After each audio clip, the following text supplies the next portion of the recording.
It's Megha Majumdar.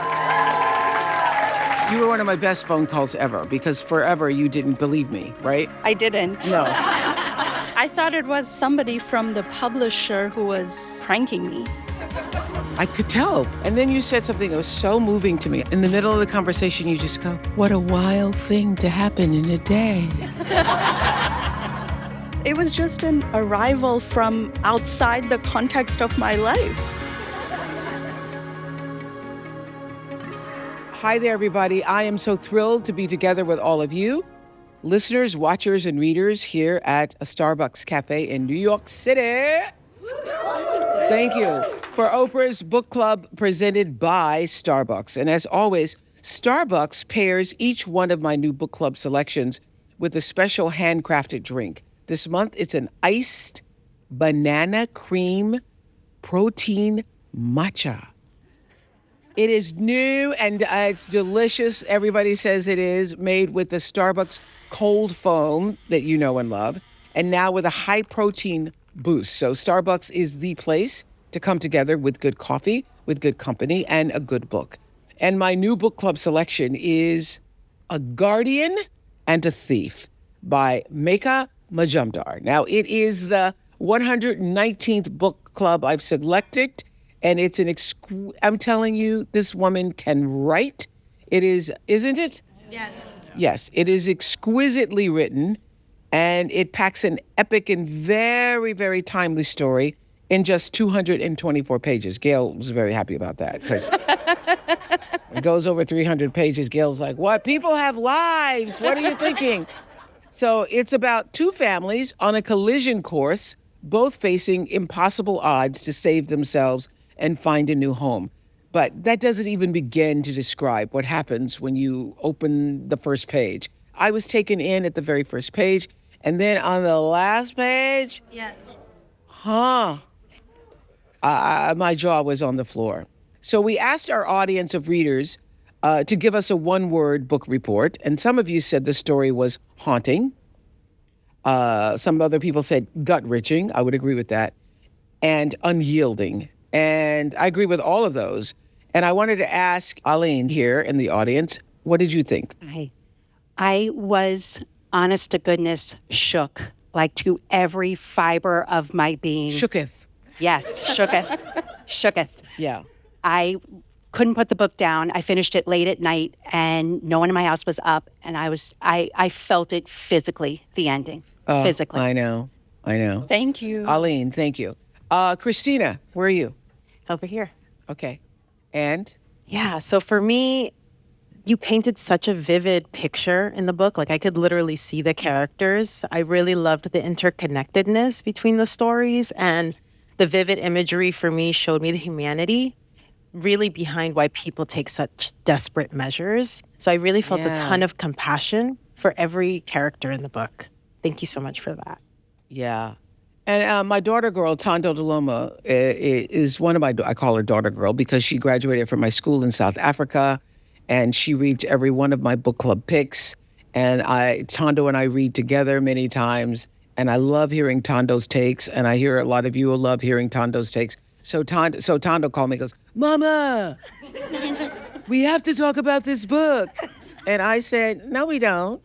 I will talk to you when we get to Starbucks. So what did you think, Thando? No, the fact that you wanted us to wait until we got to Starbucks was tearing me to shreds. I couldn't. I tried everything to avoid my feelings. I went to the gym. I come back. I'm still thinking about the ending. I come back to the kitchen. I'm like, let me take a walk. Let me walk it off. I go out again, go back for a walk. It's still on my mind. Until I called you, I was like, no, we have to, because when we get to the airport and it's all just come to Do not give away the ending. I won't give it away, but all I'm saying is my hopes torn to shreds and pieces. I know what it feels like when you're about to leave for America. I was born in South Africa. Mm-hmm. I know the countdown to a month, 3 weeks to 5 days. You're 5 days away from the dream, the American dream, the big thing. Yeah. And then I won't say nothing else. And then it happens. It happens. It happens. The time comes. The time comes. Or does it? All right, thank you, Miss Thando. We won't give away major plot points because I hope all the book lovers get a chance to read it, and I hope those of you who have read it will pass along the story to other people. And the story takes place in the near future in the city of Kolkata, India. Is that how you pronounce it? Correct. And that area is enduring years of heat and flooding and famine. And so people are desperate. And there are two central characters that we'll be talking about today, Ma and Boomba. Ma, along with her 2-year-old daughter, Mishti, and her aging father, Dadu, are just a few days away, as Thando was saying, from their flight to come to America, where Ma's husband is waiting for them in Michigan. So we also meet a 20-year-old, as I said, named Boomba. He's from a small village outside the city and will do anything to find a safe home for his parents and little brother, Robbie. So welcome to Starbucks, Megha Majumdar. Thank you so much, Oprah. How did you come up with this story? Well, it started with the place. Kolkata is my hometown. I grew up there. I lived there until I was 19. And recently, we've started learning that Kolkata is going to be one of the cities in the world which is most profoundly affected by climate change. It has grown hotter. It is predicted to endure more storms. So I was reading about climate change in Kolkata and thinking about, well, what are hope and love going to look like in this time of crisis?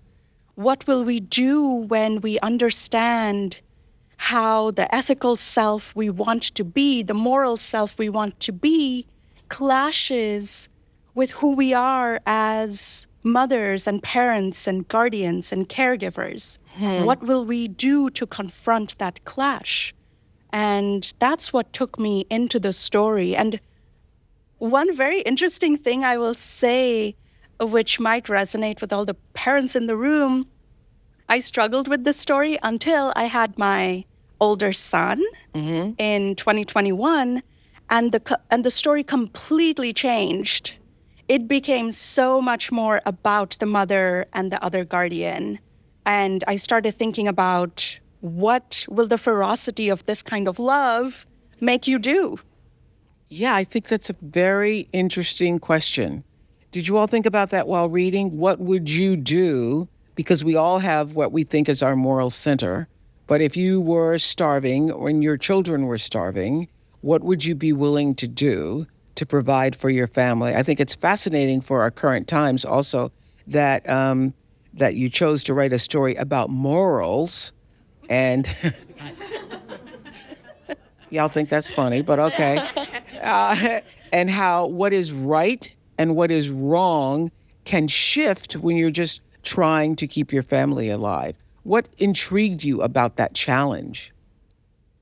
I am completely fascinated by the conflict between what is good for us and our loved ones, our family, and what is good for the collective, our neighbors, our society. And I think that the world that we live in, the systems and networks of power that we live in, force us to look at that gap. Because what is good for me is not necessarily good for my neighbor. How do we live when we understand that our love, our hope can have a manifestation which is vicious and fierce for somebody else? Why did you want to write about the experience of famine and hunger? I think it's interesting. We hear all the time about countries where people are starving. We hear about what's happening in Gaza, what's happening in the Sudan, what's happening in places around the world. It's just a word, but you were able to bring famine and hunger alive for all of us. I started from the complete opposite place of thinking about how my family bonds with food. We love cooking, we love eating. And think about the emotional charge of having a meal with people you love, that connective tissue. It's so elemental. And when I was thinking about climate change, I thought about, well, what happens when in that kind of crisis, our familiar foods go away? What if you sit down to dinner and instead of the food that nourishes you, that you love, it's insect protein and algae? How is that going to change how you feel about that togetherness with the people that you treasure? And what it means to steal an orange from a child. Yes, yes. Here's how you describe how the media captures images of people who are enduring starvation. This is from page 4. You say, those black and white newspaper photos in which people appeared as sunken eyes and twig-thin limbs facing a photographer who could do nothing for them. Their fullness, their love, their humor, their annoyance, their preference, paired by the lens to reveal what remained, which was hunger. We all know those photos. We've all seen those photos, but it's not often that we even think about what's behind that photo. What inspired you to write that? I think a lot about how one of the things that fiction can do is help us approach the truth of another person in their fullness, right? Yeah. So even when we see a photo of somebody who is flattened in a moment of crisis, who is reduced to their crisis, fiction can restore who they are. Fiction can give them back their jokes, their humor, their love, their irritations, the things that annoy them, everything that makes them who they are. I think that is a beautiful task that fiction can take on. And so, how long have you been writing? I've been writing since I was a child, but I was writing seriously. I started writing seriously in college. Yes. And did you always know that this is what you were going to do, that you had a gift for language? No. When did you know? When did you know? I think I knew when. So, writing is not just about writing, right? It's about living in a mode of inquiry. It's about living with attention. I think that is just absolutely on cue, that it's about living with attention. Because what I notice is that writers pay attention to everything, and you will find something maybe interesting one day and not use it in a story until 5-10 years later. Has that happened to you? Exactly. Yes. Yes. Very much so. News stories that I read when I was in middle school showed up in my first book, things that I noticed when I'm out on a walk. You know, if you think about your own neighborhood, if you think about the doors and houses and people and gardens that you pass by, and you think about, well, how would I put this in words? Where's the language for this? And the other thing that happens when you think of yourself as a writer is you understand that you have to be okay with failing. This was new to me too, because writing is so often about having a vision for the story that you want to tell, and you sit down to write it and you understand that you can't do it. It's difficult. You fail a lot. And sitting with yourself. You fail because what? They're not words? You Or fail you can't find the words? You can't find the right words. You can't find the right words. You can't find the words that are true. You start up here and you have to excavate the language until you get to the truest layer. Oh, I love that. Ooh, girl, snap, snap. So here is a passage that I think is the truest language, as is every word in this book. You write on page 24, in better years in this kitchen, Ma had hummed as she cleaned chickens to roast, flesh like her flesh, washed potatoes, sprouting white eyeballs. It's the first time I thought of those little buds as little eyeballs. White eyeballs and mushrooms with mud in their caps, measured and rinsed cups of rice, pouring the residue like an overcast sky in the bowl, down the drain, not minding if a few grains slipped into the sink. And I'm like, I have washed rice many times, and I never thought of the water that rinses off as an overcast sky. How do you come up with that? I think anybody can do it. You just look with attention and you think, well, what am I really seeing here? And what are the connections that are forming for me in my mind? I love this because I feel like everybody here can be a fiction writer. If you're a reader, you can write. And if you look and you allow yourself to stay in that moment, even though it feels like an ordinary or banal moment, if you allow yourself to look for what is extraordinary and beautiful and worthwhile in it, you can see it too. You can see it. Yes. So I think it's so interesting the way everybody sees America. Ma sees America as this place of refuge and freedom. And you came here, as I understand it, when you were 19. And Yes. what did America hold for you? I moved here at 19 to go to college.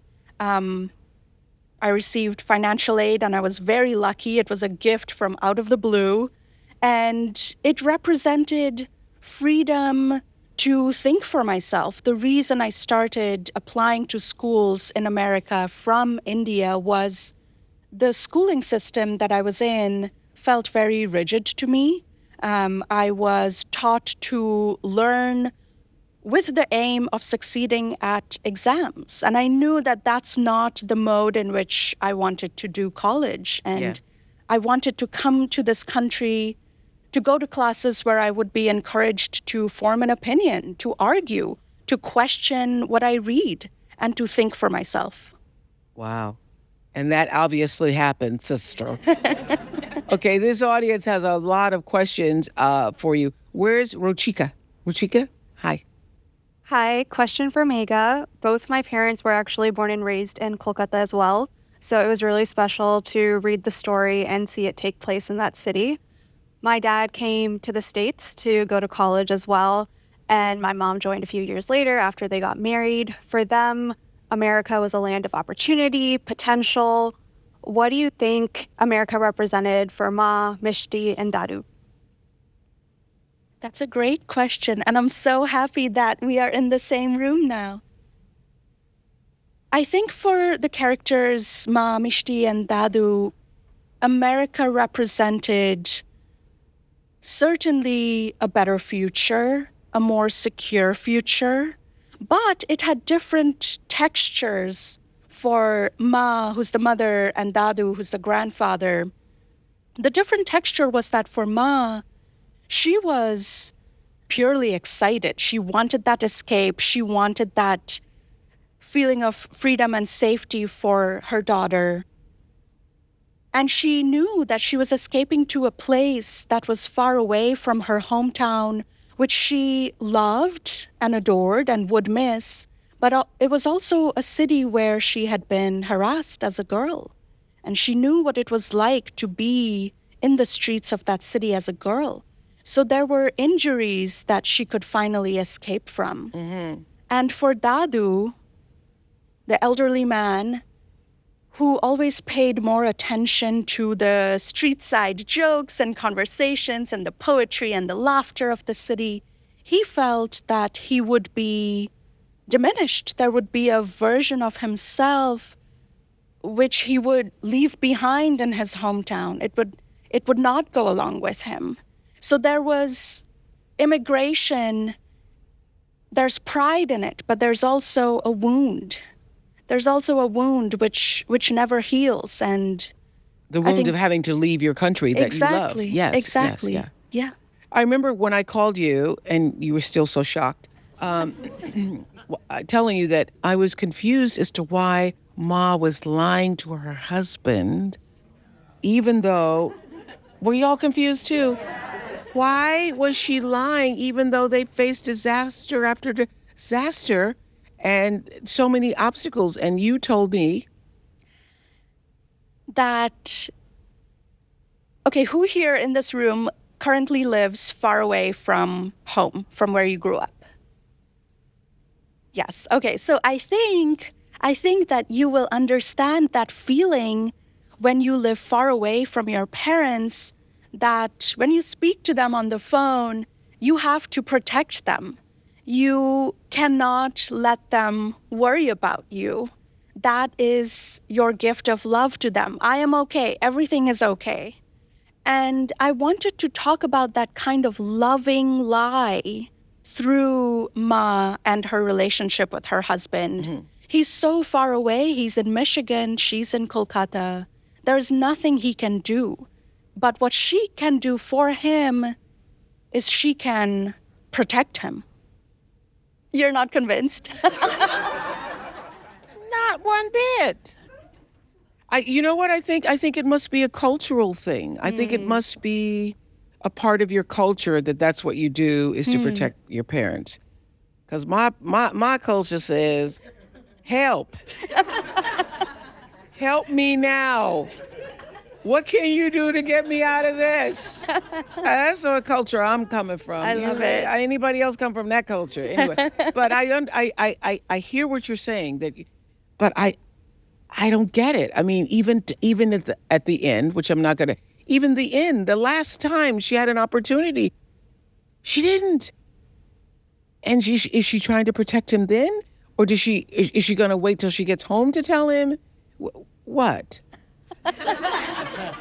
I mean, was she still trying to protect him, or I thought, well, is she still trying to protect him, or is she just now so accustomed to not telling him the truth that? Right. She is too deep in the story that she has fabricated that things are okay. And in that moment, which I won't give away, she decides that she has to continue doing that for him. That is the form in which she gives him love from so far away. Yeah.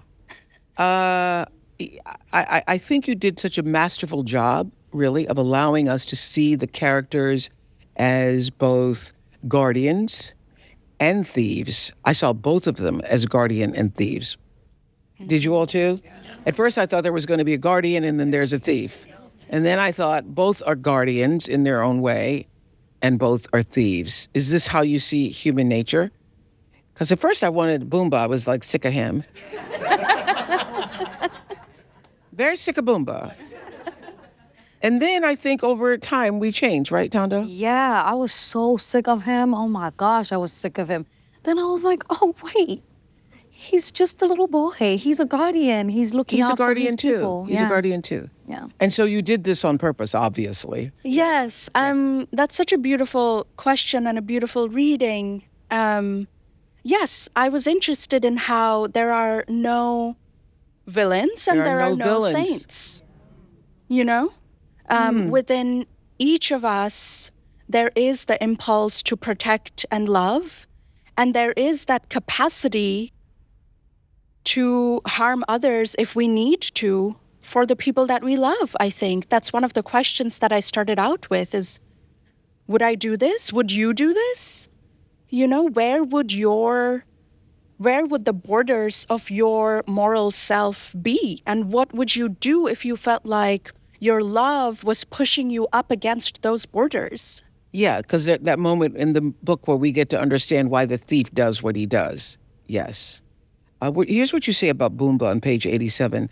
But pity was not a relationship. It was the rejection of a relationship. Boomba vowed he would not make a living through pity.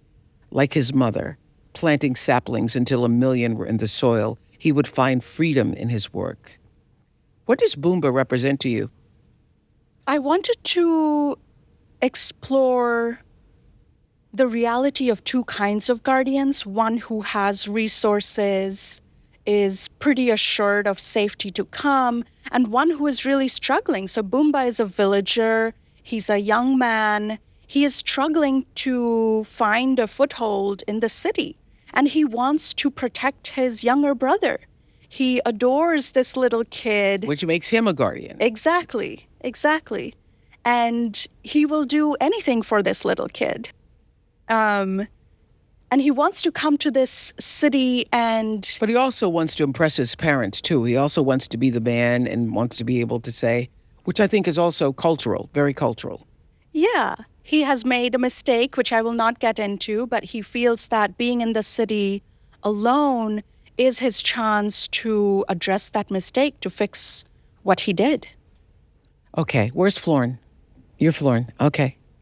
Hi. I have to tell you that the passage on page 147 really, really connected with me, where you say, "No, Boomba was no monster. All Boomba was a man whose moral compass pointed toward north of his own family." Wasn't that the most ordinary thing in the world? And so I guess my question to you is, what did you hope that this story would reveal about human nature under pressure? I love that question. Thank you. I think that the project of all fiction is to reveal something about human nature under pressure. Wow. And in this book, I wanted to focus on a moment at the edge where something is about to change. You don't quite know in what direction that change will occur. And that moment of enormous pressure on these characters is going to show us, I think, how we will operate when we are in situations of crisis, when we are in unstable times and unstable situations. Who will we become? Are we our truest selves now in this moment of peace and comfort and abundance?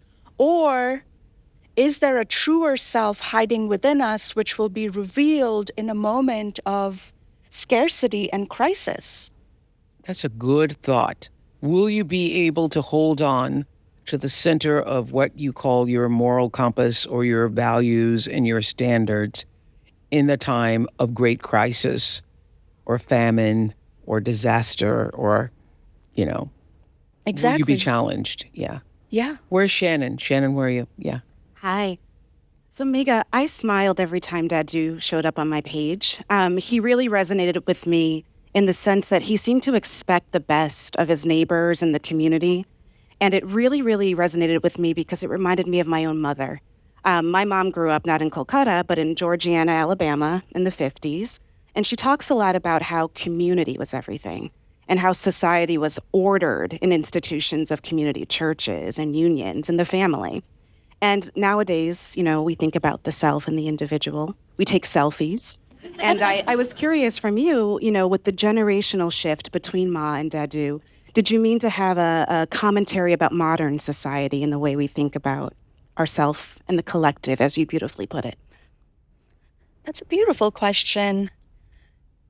Yes, I wanted the reader to be invited into the city and to see how it is not only a place of problems, but through the secondary characters. There's a barber on the street, there's a rickshaw driver, there's a person playing the flute, there's a painter.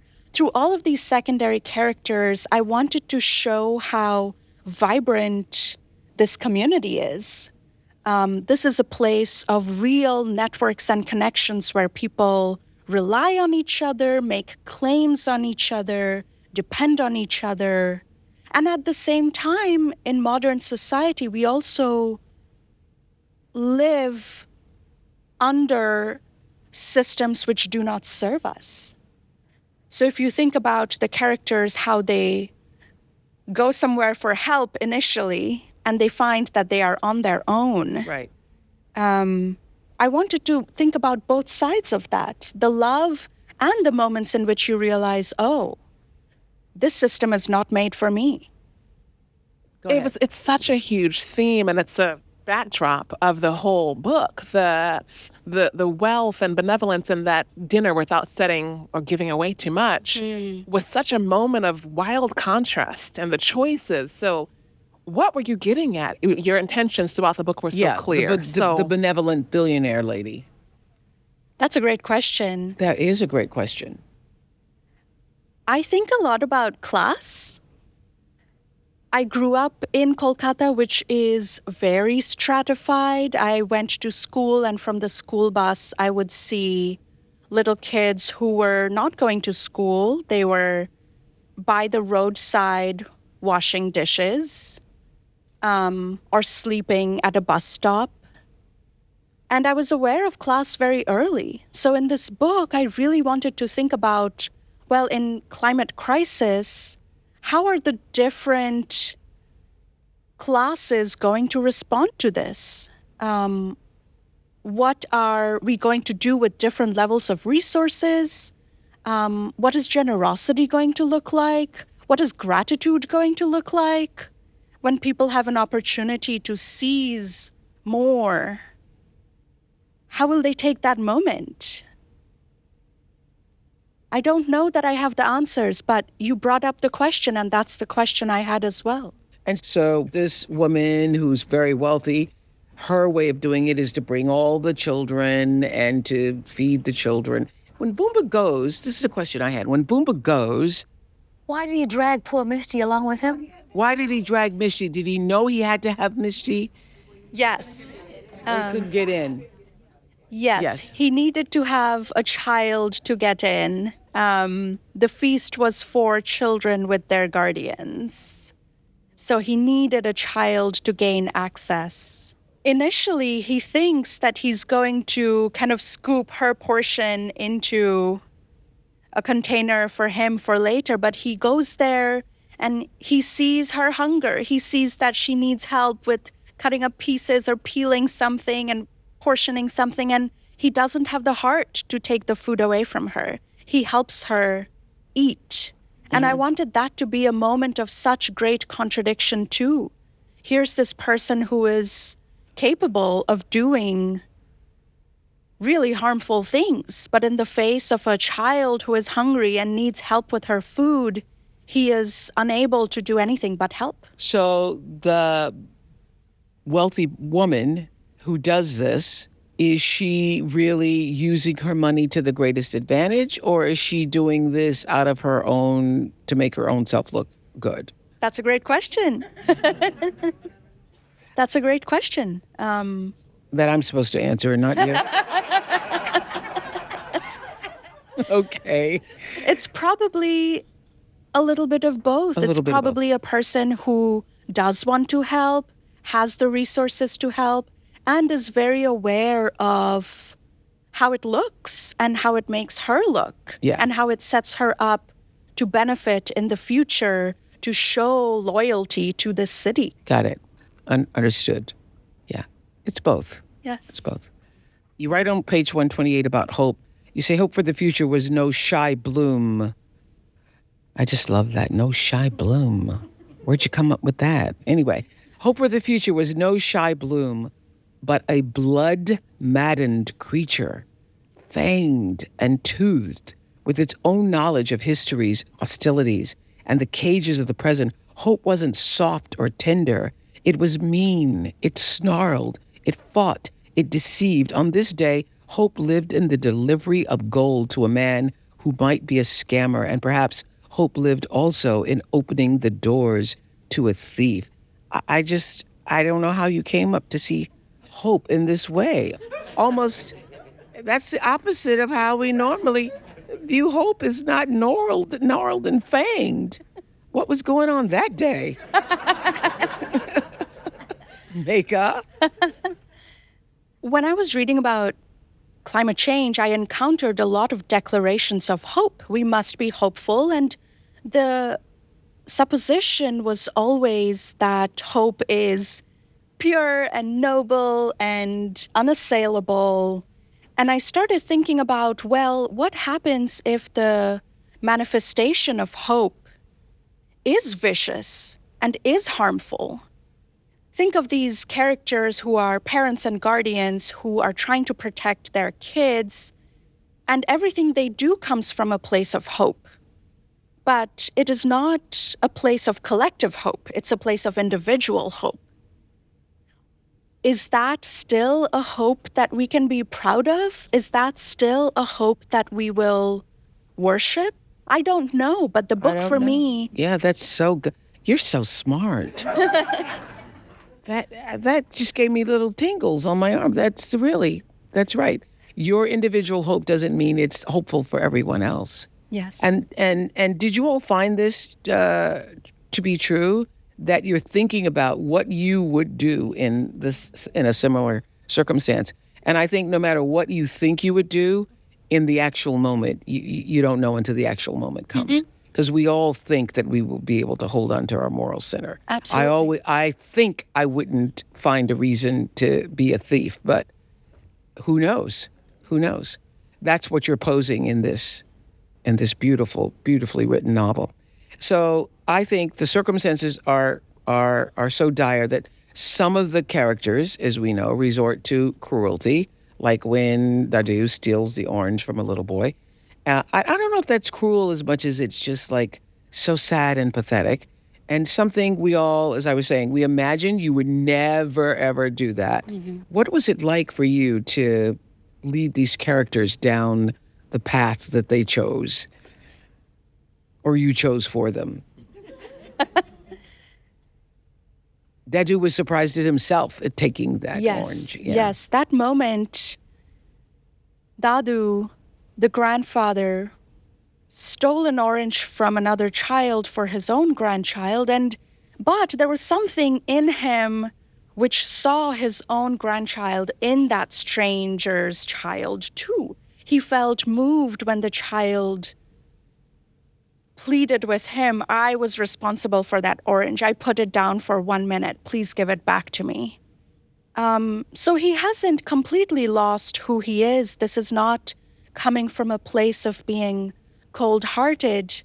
But coming back to your question of leading the characters here, I love thinking of fiction as a way to ask questions. And I want to ask questions with as much vigor and intricacy and complexity as possible.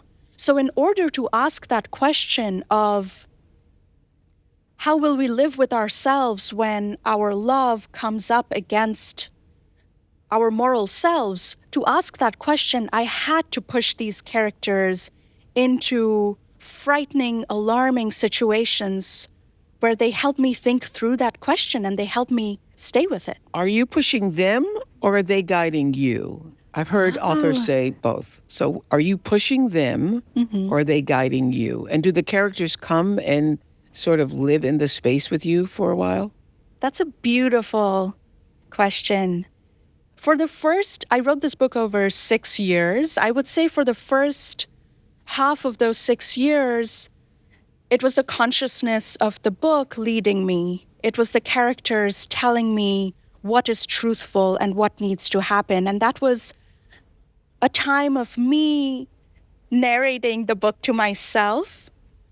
And when I knew what the story would be, then it changed and it became, for me, more about inviting the reader in. How can I bring another person into this world? How can I encourage them to feel what I feel? And then I feel like I was leading the characters a little bit more. You were leading the characters. Good job. Good job. Where's Dempna? Dempna? Hi. To me, the story really spoke to the ideas of fierce love and unrelenting hope. And so, Megha, I wonder, your writing is just so beautiful and lyrical, but yet you left a lot of things kind of not neatly tied up. And so I felt like I had to sit in this discomfort while I was contemplating these unexpected things that occur in life and all of its complexities. How does that come to you as you sit to write? Fiction helps me think about those contradictions and that space of unease and discomfort where you understand that there are so many contradictions in our lives. There is the ferocity of love, and there is our ethical obligations and our kind of moral sense of who we are.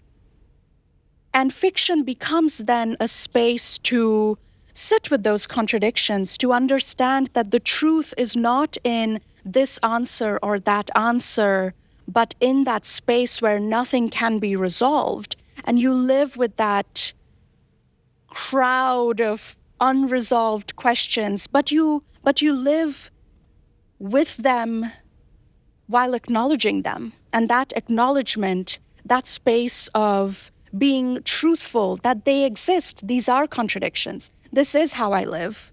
That space feels very fruitful for fiction. You know, my heart dropped after this line when Ma was dialing. She says, Ma dialed again and again while America slipped through her fingers. Y'all remember that? Can you talk about this idea of longing for something so desperately and coming so close, and the idea of you might lose it? The emotions that I was drawing on actually came, I don't think I've ever really talked about this, but I got into Harvard from India, and I was so excited, over the moon. I went to the consulate for my visa interview, and the consular officer said, "You are not eligible for a visa because you're getting so much financial aid." And I had that moment of America slipping through my fingers. I thought, I worked so hard. I got into this dream school, and now I'm not going to be able to go because I'm not going to get a visa. And I stood there before her completely powerless. There was nothing I could do. It was her decision to grant me the visa or not. And I stood there before her, and she did something else with the paperwork. She looked at it again, and somehow she changed her mind, and she decided to grant me the visa so I could come here and study. But that moment of you work so hard for something and somebody else's decision, something else, which is a factor completely outside your control, can take it away from you. I think it shows up in our lives in many different ways. And you then use that moment in this story that is fiction. Yes. So Ma and Boomba's lives are forever intertwined. The decisions that they make change the course of the other's life. And I'm not going to spoil it for you, but oh my gosh, is this book worth reading for just that ending? Heart-stopping ending. Did you know the ending from the start, or did the ending reveal itself to you as you wrote it? Look at Thando sitting up. Let's see what that is. I want to know. What Did you was going know on? the ending from the start? Did you know how this was going to end? For a while, I was working with a completely different plot. So for a while, no, I thought the end would be very different. The characters were very different. But when I became a mom and then became more interested in Ma, and I found the true shape of this book, then yes, I did find this ending. And I feel that some writers kind of work their way through a book and they get to the ending when the ending presents itself. But I need to know what that final emotional note is going to be, because it helps me orient the whole book toward that moment. Weren't you shocked? Weren't you shocked at your own thoughts about this? I mean, weren't you shocked? I was sad. I was sad too. I could start crying right now. I could start crying right now. But weren't you shocked? Did you say, whoa, let me sit down for a moment? It felt inevitable to me. Wow. I felt that it had to happen this way. That was the most truthful place for the story to go. And once something about the story reveals itself as inevitable and truthful to you, you kind of feel like you have to obey it. Did y'all think that was the most truthful place to go? Really? Well, I admire your courage in ending it that way. I do. I just have to thank you. Anybody else have any questions before we go? Yes. Yes. The reason I wanted to ask this is because my favorite passage, I feel that you touched on when you said about fiction being exploring human nature under intense pressure. Mm-hmm. You said in the scene where Ma's staring at the wall, I won't say what had just happened, but she said, she described the pencil line on the wall as being a fissure between continental plates. And I thought that was like the perfect metaphor for the whole book, because it sort of spoke to the fragility of life, love, our planet, but also the friction between truth and deception, love and loss, and the belief in the reality of climate change or not. And earlier in the book, you'd written lies were the lifeblood of the world. So I kind of was intrigued to your thoughts about the ways in which love and lies can be both protective and destructive for the characters in the book. Good question, sir. That's a great question. I think a lot about how I think we were all taught as kids, be honest, tell the truth. This is what will get you far. This is what is rewarded. And then we grow up and we see that the people in power do not live that way at all. The people who triumph in our society, the ones who consolidate power, are not the people who are telling the truth and serving others. And I think a lot about how do we live with that contradiction? What does it mean then to be an honest person? What do you gain from being honest? Or is it completely the wrong way to think about gain in relation to honesty? Does it give you something greater and more truthful to yourself? So I don't know that I have found any answers, but these are the questions that intrigue me. Were you this way in the 5th grade? Because I think we all just become more of ourselves. I mean, so I was Miss Talky Talk in the 5th grade. People would say, oh, here comes that talking girl, that preaching girl. So were you this way? Were you this thoughtful? Were you this, like...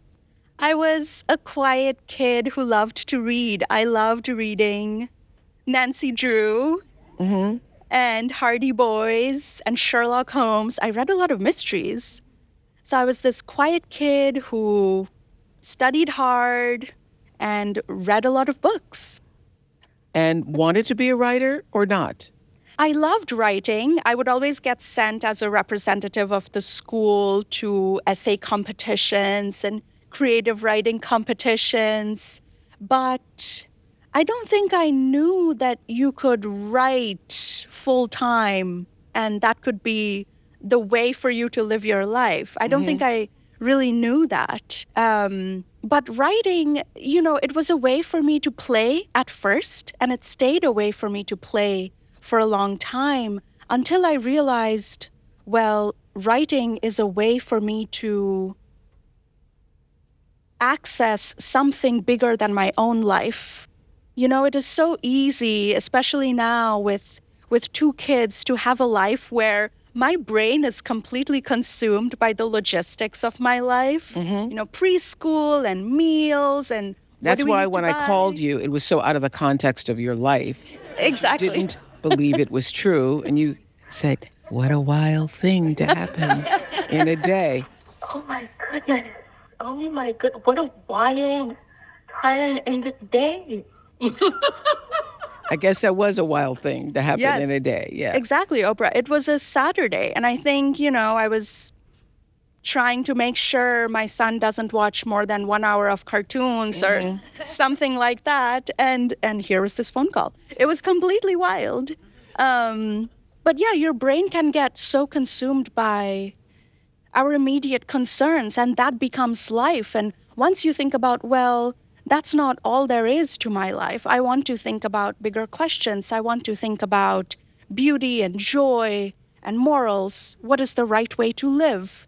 I want to think about all of these questions, which are not pressing in my everyday. Right. But at the end of my life, when I look back on my life, I want to know that I sat with these questions. I asked these questions.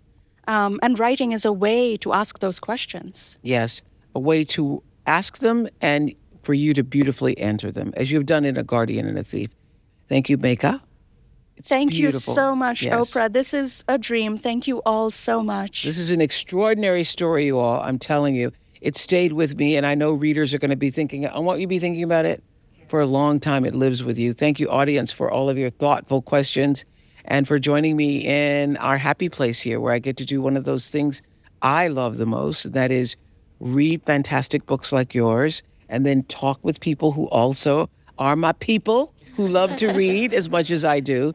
And I just wanted you all to know, A Guardian and a Thief is available now wherever you buy your books, wherever books are sold. And we want to thank our phenomenal partners here at Starbucks for supporting the podcast and bringing our community of book lovers together. You can get your copy of A Guardian, a Thief, grab a friend, head to your neighborhood Starbucks cafe and have that banana cream matcha. It's going to turn your day into something that's really wild. Go well, everybody. Thank you so much, Thank you so Oprah. much. Like that.